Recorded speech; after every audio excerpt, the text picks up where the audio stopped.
You know, Rictus, Bob Ross must have been the worst Magic player in the world. I mean, he was always drawing land. I guess it's dark depths or bust when the world's a thespian stage. Comment below with your favorite deck as we get into week 4 of Edge of Eternities Standard.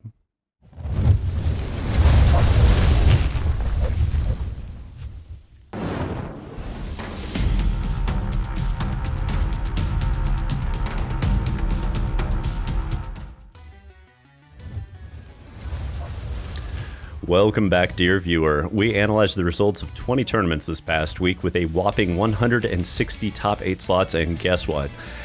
King Cauldron remains on top. Going into Spotlight Orlando this week, we see Cauldron holding a 43.13% metagame percentage on the back of 69 top 8s and 8 trophies this past week. That's a 5% increase from last week. Continuing the trend of dominance this archetype has shown as WotC continues to ignore the community's cries for an emergency ban. Coming in second place is old reliable Dimir Tempo with 34 top 8s and 6 trophies. Dimir's metagame share increased less than 1% this week, meaning you can probably expect about 20% of the meta in Orlando to reflect the runner-up as it evolves to find paths through Cauldron. Third place goes to Mono Red Aggro with 17 top 8s and 3 trophies of its own. Now, Mono Red has been gaining ground steadily over the past 4 weeks, and if we look at its trajectory, it started week 1 at 2.08%, creeps up to 3.5% in week 2, then jumps to 7.29% in week 3, and has now ramped up yet again to 10.63%. So over 4 weeks, that's an 8% increase. This deck came back from Heartfire Hero, Monstrous Rage, Quarry Steel Cutter, all of these bans with one mission in mind: dethrone King Cauldron. And if the Japanese meta is any indicator, I'd expect this archetype to be overrepresented in Orlando this weekend because it's cheap, it's efficient, and it gives you plenty of time between rounds in a long tournament that's guaranteed, Athena, to have mental fatigue from all the Cauldron mirrors. Be ready for the latest build, and Godspeed. Meanwhile, on the next side of aggro, Boros Mice took 4th place this week on the back of 10 top 8s and a single trophy. After a minor show in week 1 leading to a 3.13% meta share, this archetype fell off a cliff for a couple weeks before surging into prominence this week with a 6.25% meta share. It's unclear whether this or Mono Red are the correct aggro archetype heading into Orlando, but expect some Mables coming soon to a spotlight near you. Kicking off Tier 2, we have Azorius Control touting 6 top 8s and no trophies this week. Now, Azorius started the season off at a 2.08% meta share and was an early contender against Cauldron, showing a week 2 meta share of 7.69% and a week 3 meta share of 8.33%. But it appears the rest of the world has adapted this week's meta share. It's only 3.75%. It's a strong decline right before Orlando, and while I personally love where this deck is positioned, it's definitely a dark horse at this point to make waves down south. 6th place goes to Mono Black Aggro with 3 top 8s, 0 trophies, and a meta share of 1.88%. That's right, after we get through the first 5 archetypes, the next 3 all have less than a 2% meta share, which once more illustrates just how warped this metagame has become in 4 short weeks. Mono White Control takes 7th place with 2 top 8s and a single trophy, and while the 1.25% meta share is lackluster, there are still a few lessons to learn from how this archetype adapted to handle Cauldron, so stay tuned. And rounding out our tier list is Temur Battlecrier with 2 top 8s and no trophies. That's right, folks, holding a 1.25% meta share in a format so dominated by Cauldron that 2 top 8s in 20 tournaments is enough to make the tier list, because there literally aren't any other decks with even 2 top 8 spots in 160 top 8 spots. That's where we're at going into Spotlight Orlando. Now over in Brewer's Corner, I'll be featuring Rakdos Sacrifice and Izzet Goblins. And I'll be highlighting Selesnya counters and Omni Kona. Now let's kick off our archetype breakdowns, starting once again with King Cauldron. Harrison Canfer took down the 122-player 10K Energy Showdown last Saturday in Michigan with King Cauldron, embracing a balanced build that didn't overly concern itself with the mirror in the main. Now, you go to the sideboard here, Athena, and you're going to see Aegis Turtle and Kylorna Coral Tyrant making an appearance, and I'm going to go ahead and guess that's because they lost to Screaming Tyrant like way too many times, and they're just like, screw it, we're putting 0-5 and 0-8 walls in front of everybody at this point. So I get it, but it also feels a little weird, not to say the least. 2 Quantum Riddlers in the main instead of the 3rd and 4th Steam Core Scholar suggests that we are going for a slightly grindier build, and yet you also see the Tursus for speed, so you got kind of these weird back and forths on the design, right? You have Draconautics Engineer, which in a Cauldron meta is a huge risk. You put that in your graveyard and they steal it, it is a big problem. But they're willing to do it because they want those game ones against the rest of the format, and that might just be correct right now. Outside of that, 3 Thundering Falls so that you get that 23rd land in there. I mean, it's intriguing. It's probably there because they need to make sure that they consistently are hitting that 3rd land drop, but it's still, I don't know, it feels a little risky right now. Yeah, so Rictus, a couple of weeks ago, we saw the 2-2 split of Vivi in the main and side to accommodate the mirror match. How come we stopped seeing that? I think in part because Dimir has really started to rise into prominence and you can't afford to lose game 1 against them. And Vivi is a huge part of what you're using to threaten them with. So I think what this build is saying is that they're willing to take a coin flip on game 1 in the mirror in exchange for having a marked percentage increase against the rest of the format. And I don't know if that's right or wrong, but to be fair, the rest of the format's still 60% of the meta. So I can see why you'd say, okay, if 60% of the meta is going to be something else, we need to win game 1 against 60% and we can coin flip the remaining 40%. Yeah, I think that makes sense. I mean, with how much more even that matchup has gotten as Dimir gets tuned, I think that's not really too much of a surprise. But speaking of Dimir, we're going to move over to Dimir Tempo. All right, Athena, take it away. Evan Higgins smashed through a 134-player, 20K, 8-slot RCQ in Arizona this past Saturday with Dimir Tempo. So let's dive in. This list has 4 Preacher of the Schism and 0 Lord Skitter, which is pretty much a showing of Lord Skitter being a little bit more awkward into the Abrades showing up, and the Death Touch from Preacher mattering a lot in the Cauldron matchup anyways. You're seeing a 3-1 split on Shoot the Sheriff and Long Goodbye. And so Long Goodbye is actually pretty decent into the Cauldron deck. It stops them from holding up Spell Pierce. It stops them from... and it will always kill any of the creatures that they play. You're seeing 2 of the Cecils instead of 3. This is probably because we're starting to see a couple more aggro decks pop up in the top 4 decks that we're seeing here. And Cecil can be a bit of a liability when you're constantly taking damage. It's a lot harder to race. We're back to Phantom Interference instead of Spell Pierce this week, and again, probably due to the amount of creature-based decks here. That's fair. Now, I look at this, Preacher of the Schism's back, aggro is back, but can we afford to lose Lord Skitter right now? And is this inevitable given the large number of Abrades and Cauldron for the mirror right now? Yeah, Skitter is really good into Cauldron, but outside of Cauldron, I mean, I'd really just want Preacher. And I don't think Preacher's bad into Cauldron. I think Death Touch creatures matter a lot when they're trying to just pump these massive 6/6, 7/7 creatures and throw them your way. Yeah, there is something to be said about that. But with that, let's talk about Mono Red aggro and go to Nakazawa Takahiro's list that took down the 39-player Emperor of Standard tournament in Osaka, Japan with a heavily slanted build of Mono Red so that we can see exactly why these creatures are such a big deal instead of Lord Skitter here. I'm just fast-forwarding, Athena, and going right into it. This is the list that I think pushed Preacher and said, okay, you can't run Lord Skitter into this list because we will run right through you if you do. And I mean, I don't hate this build, at least. This build feels like we are finally evolving past that Dragons meta, and we're saying Razorkin Needlehead, yeah, let's do that against the prop stack. Draw as many cards as you want, eat your heart out. We're here for it. I don't know if it's great or not. Like, I know we considered it, right? Like, we were talking to the guild mages about this. God, I can't tell if this would just be better as Manifold Mouse. If you're going to go there, you're going to have to shift around your 3-drop and 4-drop there into Taurian Maulers. But I can say this, Razorkin Needleheads, they're up to $4 a piece. So people are buying them out in preparation for RCQs and Spotlight Orlando. So whether this works or not, expect them this weekend. So you talked about how this is, in your opinion, the evolution from the Dragons build, but what are the pros and cons here? Like, why are we playing this over Dragons, and where is Dragons better? Well, I think Dragons has a better game plan if you need to go bigger, right? Like Dragons fundamentally says we need to go a little bit bigger as red, and we're going to play the big red strategy instead of a low to the ground strategy. And I like that if the format is, pushing towards Azorius Control, and I'm a much bigger fan of it against Dimir in particular. But against Cauldron, I think you need a lower to the ground build, because I can't tell you how many times I played a card like Sunspine Lynx against Cauldron, and they were like, well, 3 out of 4 lands are basic, so we'll take 1 point and bounce it with Into the Floodmon. You got time walked. So like that's where I don't like the Dragons build, is when we're going up against Into the Floodmon based tempo strategies, whereas Razorkin Needlehead's so good there. So I think that's the main difference to me. Okay, yeah, that makes sense. But moving along, we're gonna go over to Boros Mice.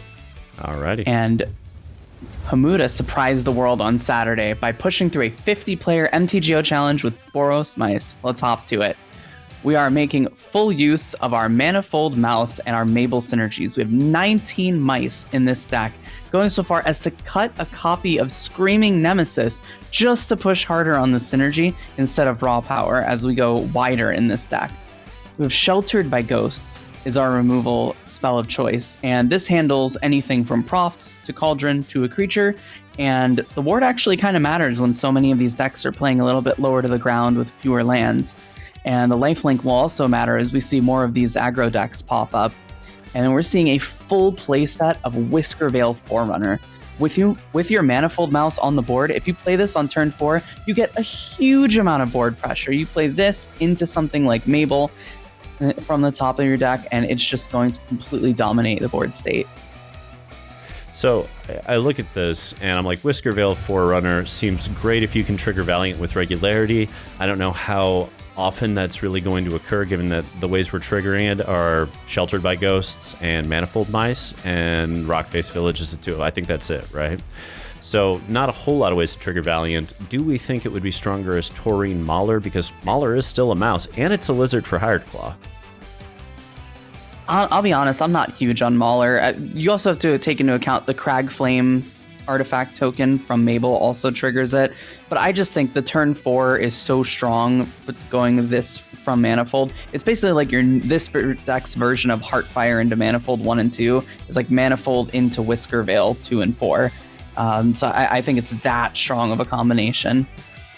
I mean, that's fair. Taurine Mauler was kind of a 3-mana build your own Heartfire hero vibe, and that didn't always work because it was 3 mana, not 1, right? Like, it's just a little late sometimes, whereas this Whiskervale Forerunner is an immense board presence quickly, as you said. But let's go up against a deck here that, tier 2. I know, it's not quite tier 1 anymore, gang, but Azorius Control sure loves to mess with the mice. So let's talk about how they keep killing them. In a top 8, including 7 Vivi Cauldron opponents, one lone Azorius Control player made it to the semifinals of Saturday's 122-player 10K showdown. Props to Dylan Brown for attempting to dethrone the king and nearly pulling it off. Now, the list has some pieces worth discussing, so let's get to it. First and foremost, 4 Day of Judgment. Yes, Wrath of God is that good. Yes, you should be running 4 of them. I like Ultima, I like Pinnacle Starcade, and I like Split Up. None of them hold a candle to Wrath right now. It is still the best way to reset the game after Cauldron. Yes, there are 3 Elspeths. I know they're expensive. I know they're $30 to $40 a piece. Believe me, I wish I only had to order 2 of these. It's just that good, though. It immediately stabilizes your board and pushes your opponent onto the back foot of having to remove it, or it takes over the game in basically 2 turns. It also combos really well with Fountain Port and Overlord of the Mistmoors, and that's not a small thing. Last but not least, you're going to see that there's 3 Seam Rip and an emergency eject. Now, personally, not a huge fan of the emergency eject. I do think 4 Seam Rip's appropriate, given how fast the meta is, but I am sure that they tested this out, so I'm curious to see how it pans out. And so speaking of weird little one-ofs, we're seeing a one-of Tidebinder in the main of this deck. And this is something you saw a couple years ago, back when we had Wandering Emperor still in the format. And Tidebinder was a really big piece of that control deck's main board. Are we back to that point? Should we be main boarding some number of Tidebinders, or are they strictly a sideboard card? I mean, we saw 2 getting mainboarded in Dimir, and that's become more and more of a commonality. So I think some of the similar logic is applying here. I don't personally love it in the main board of Azorius Control because I like making their removal as dead as possible in game 1, because I feel like that gives you massive margin points, and it's one of the primary reasons to go into Control, is that your opponent sits there with Torch the Towers and abrades and stares at what you're doing and goes, well, it's like I mulliganed 3 cards already as the game goes on, right? So I don't necessarily love it in the main of this one, but I think the point of it is similar to Dimir. It just affects so much of the game right now that it's an easy slot in if you just need a flex slot to deal with a variety of weird, abilities, such as just taking out 1 Cauldron, you know what I mean, at a key moment. So I don't love it, but I do respect it, we'll put it that way. Makes sense, makes sense. I've toyed around with it here and there. I think in the end, I do also have my Tidebinders entirely in the board for the exact reason you mentioned. But who knows? Maybe as we see more abrades sticking around and less Torch the Towers, maybe it'll be a little bit more attractive for a main board. Fair. And now for a deck that could give a shit less about abrade, but is terrified of Torch the Tower. Mono black aggro. Shiga Riona made it to the semifinals of a 36-player Champions Cup qualifier in Japan last Friday on the back of mono black aggro. Time to explore why. So this list in particular seems pretty teched into blue-white control, if I had to guess. You see 4 main deck Sunset Saboteur and 4 Timeline color. And these cards are not as good into Cauldron, but they're very, very good into control. They're very punishing for that deck to try to deal with. Now, to make up for that into Cauldron, we do have 4 each of Cecil and Unstoppable Slasher, which, as we talked about before, Death Touch blockers, really, really high quality into the stack. For those that aren't aware, if you see those 2 Massacre Girls in the 4-drop slot and you wonder, wait, well, how does Wither work with Death Touch? Don't worry, there's no non-bow there. Because the Wither still counts as damage being dealt, it'll still trigger things like Lifelink and Death Touch. You're all good. I checked the rules earlier today just to make sure. Now, Athena, I look at this and there's an Unholy Annex sitting in the side, right? There's a bunch of them. Why are we not playing Unholy Annex in the main, in your opinion? I think it's kind of twofold. One, you have these Dark Star Augurs that are kind of like an Annex, but it's a threat at the same time. And when you're playing this aggressive of a shell, you really need to be getting on the board as quickly as possible. And then it also kind of just non-bows with Augur, because if you have Augur on the board and you rip an Annex off the top, you're going to take, 8 damage? That can be a really, really big deal. Yeah, you're not wrong. I've been hit with that one, not going to lie. Granted, it was on Dark Confident, but, similar vibes. That said, I think it's time to reintroduce your favorite deck of all time. I know how much you love this one. Mono White Control. It's the head shake that does it for me. All right, Sean Buell won a 21-player RCQ in Louisiana this past Saturday with Mono White Control, reminding everyone that inevitability comes in vanilla as well. And let's take a look at this mayo sandwich. All right, Mono White. It retooled a little bit. I don't know. This still feels like a weird version of Azorius Control to me, but it does get to play things like Battle Menu, which triggers both of your engines or blows up the biggest threat on their side of the board pretty quickly. Enduring Innocence has been getting better and better because people keep leaving Torch the Tower at home in Cauldron, and if you're not going to play Torch, this card is such a problem. Overlord the Mistmore is still really good against Dimir. So I look at this and honestly, Athena, this seems really well teched for Mono Red. It seems pretty well teched for Dimir. I don't know how coin flippy that Cauldron matchup is, but I'm going to go ahead and assume the plan with High Noon helps a little bit. I mean, this isn't Cutter, so this isn't just shutting things out, but it does slow it down, and that might be all you need in a deck that's playing all of this card advantage. This isn't playing chess so much as it's just going, we have inevitability, and here is a million tokens in the way. Yeah, this build is kind of strange. I mean, we're seeing the main deck High Noon, but then we're also seeing a much lower curve. Is this? Do you think this is correct? Things like Novice Inspector and Dollmaker's Shop is like your 1 and 2 drops. Are those correct to run when you have High Noon in your main? I think it's okay because Novice Inspector isn't being played in like a Knight Errant shell here. It's being played as an enabler for 2 different engines, both your Enduring Innocence and your Caretaker's Talent. And I think it's just a role player here. I don't think it's trying to enable a very quick multi-spell turn so much as it's trying to ensure you just keep grinding, right? And High Noon works fine in that context. But do I want High Noon in this deck? I don't know. I haven't played that card since Cutter got banned for a reason, so I struggle to say that it's correct to play it.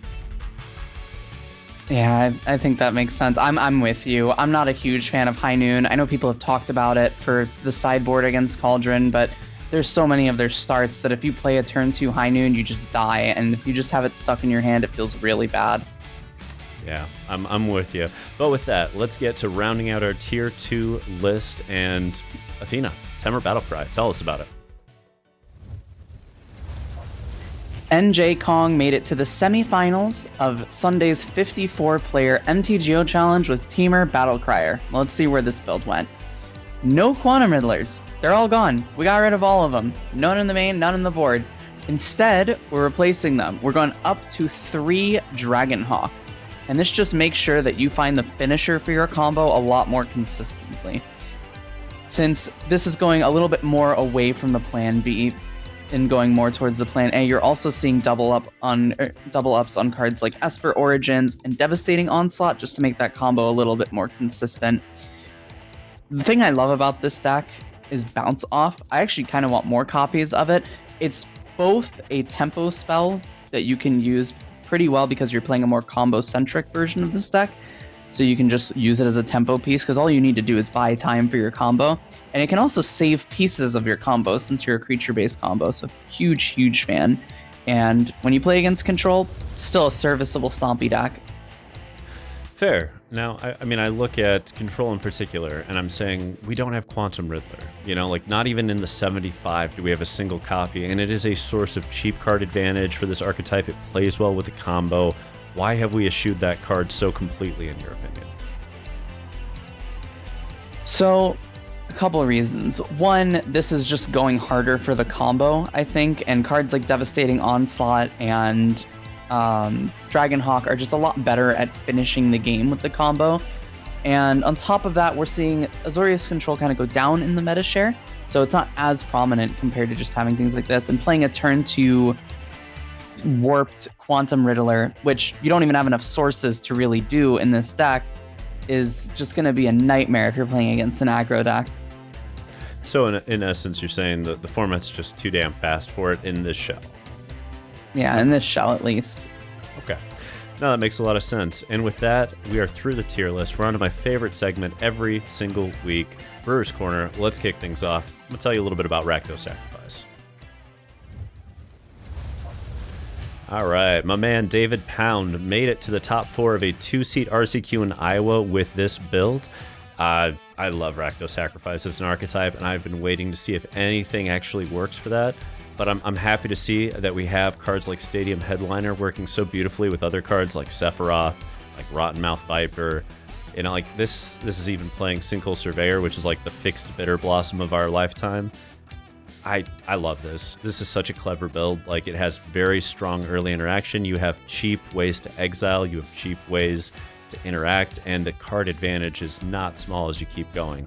You know, these are some cards that just really get, like, Viper. How many people have answers to a 6/6 right now? I keep seeing O-Bolts. I keep seeing Abrades. I do not see, like, even Broadside Barrage. None of these are answering a Viper once it hits. And if it gets to keep rolling and keep attacking, this snowballs within like 2 turns into something that you cannot come back from. So this is a very, very clever build. I'm impressed. Yeah, every time I look at Rakdos colors, I'm like, man, there's so many cool things you can do in this color pair, but the lands are just such a big issue with this color pair. You have to run 4 of your Restless Vents. You have to run full play sets of Starting Town. It just feels pretty bad. I mean, yeah. Yeah, Blood Crypt did nothing wrong. Give it back to us, you cowards. Now, and with that, let's go to a completely different color pair that also has shitty lands. Celestia counters. Yep, you're not wrong there. This like deck has the Restless. exact same problems. Domin Lucen won a 17-player RCQ in Austria with this build, taking down Dimir Tempo in the finals. And I mean, we can kind of see why. This is the type of deck that just very easily beats up on Dimir. Full playset of Paw Patch Recruit, full playset of Cosmo Grand Zenith, looking to go really, really wide, and then pump the entire team with Uraboroid. We're seeing Innkeeper's talent, much like you do pretty much every counters deck that you see. It's just a way to keep grinding. And then much like the Boros Mice deck, where we pointed out Sheltered by Ghosts is a really good removal spell right now, you see the same thing here. We have no more Lithomantic Barrage in the format, and a lot of the creatures, especially in this type of counter deck, a lot of the creatures get really big really fast, so red-based removal just won't be able to deal with Sheltered by Ghosts very easily. Yeah, you're not wrong. I mean, I look at this list and, God, I don't know how often you're activating and like triggering Zenith, but that was it Diadrine Synthesis Amalgam? Maybe that really is just that good. That to me is like the X factor of I can't tell if this card's nuts or just kind of mid, and until I know the answer to that, I have no idea how strong this is.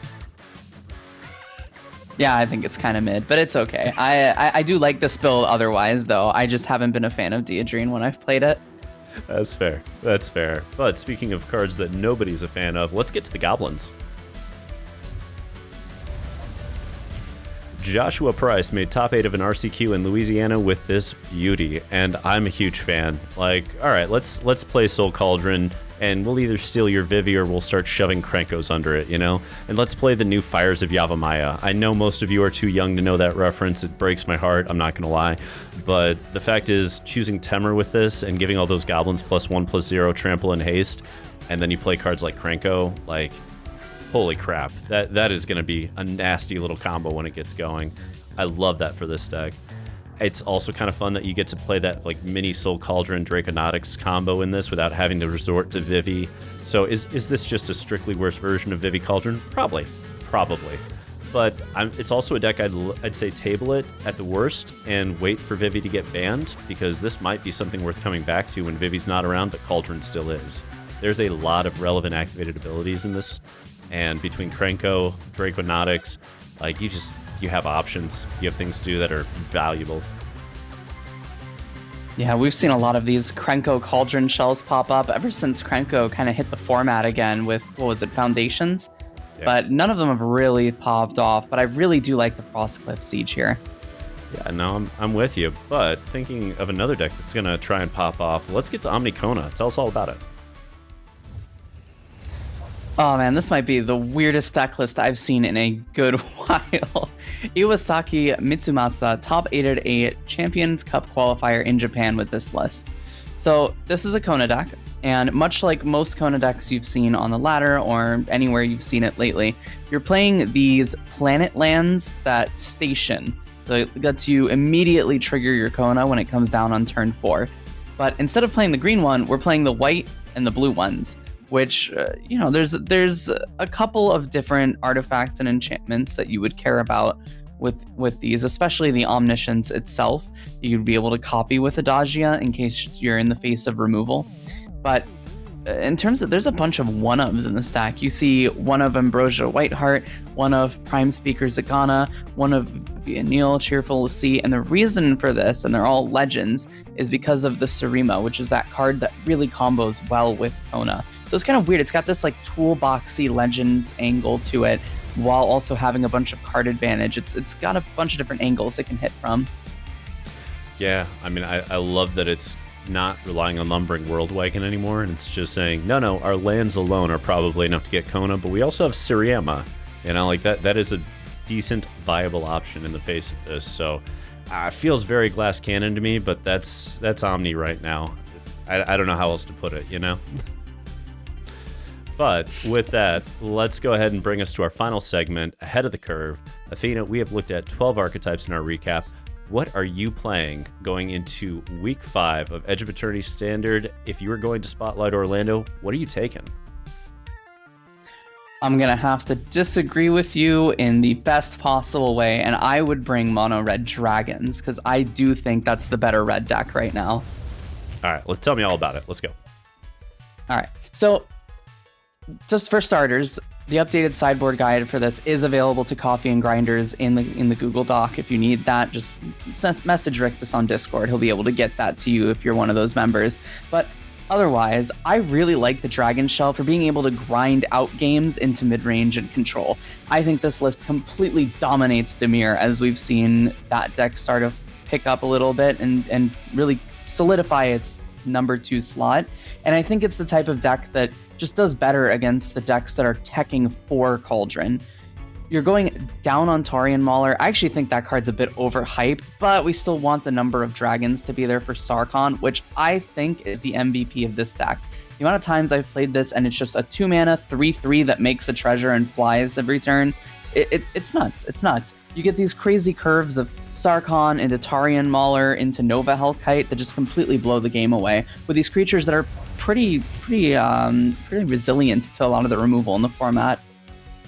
I mean, that's fair. And I do like that you've updated this build. You're not embracing as much of the top end. The old builds, they were playing 4 Sunspine Links in the main. You've moved that to the side. You've got the Needleheads in the main instead. You've got the extra 1-drops with Burnout Bastronaut. You got rid of Magda. Like, you've tuned this up. This looks a lot better than the first few iterations I saw of Mono Red Dragons, where I had any number of games where I'm sitting there with, like, Magda and Sarkhan in hand going, well, you don't do jack shit with each other. Okay, that's a problem. Like, how do we, move this forward? But I think your build addresses that a lot more eloquently, so I'm willing to get on Team Athena for that one. Absolutely. But regardless of how much you love trying to win with dragons, I'm going to try and ruin that with Azorius Control yet again. All right, 3rd week on tuning this, gang. I promise at some point I will give up on trying to make Azorius Control work, but today is not that day. Updated sideboard guide is in Coffee and Grinders. Again, message me. Let me know. Once you've joined, we'll get it handled. What do I like about this version in particular? Well, Elspeth Smite is just better than we thought it was going to be, so we're up to 2 copies, 1 main, 1 side. It's just that good against Dimir. You need to be able to kill Curiosities. You definitely need to be able to have early interaction that prevents things from landing and snowballing. I'd like to the rest of the community, please quit overvaluing Beza. It's not good against Dimir. It's not really that good against Cauldron. They just scale past you. Steam Core Scholar's just going to laugh at you. I also think Meringue River Regent has been undervalued in a deck like this. The ability to put a 6/7 body and bounce the 2 biggest things on the board back to hand saves me all the time against Cauldron. It does a great job of laughing at Nova Hellkite out of mono red. Like, it's just that good. It is a flying time walk with legs to me. So I really like where that build in particular is positioned. It's been just putting up numbers for me. So I'm here for it. I'm here for it. Yeah, on the Meringue River region, I mean, my personal build runs 3 of them. I am still super high on the card as a finisher. Not a lot of removal in the format hits it. It kind of sucks to bounce because you'll just get 2 of your own things bounced again on the next turn. And it's a hell of a card to copy instant speed with 3 steps ahead. That is a game-ending play. Yeah, it is. It is, and it's just not easy to contain. It gives you additional draw when you absolutely need it in the early mid game. I mean, like, it's doing so much work, Athena. I don't know why we keep seeing people cut it from the list as if FaZe is putting in more work, because for life rarely is the difference in the game to me. It's the position that matters.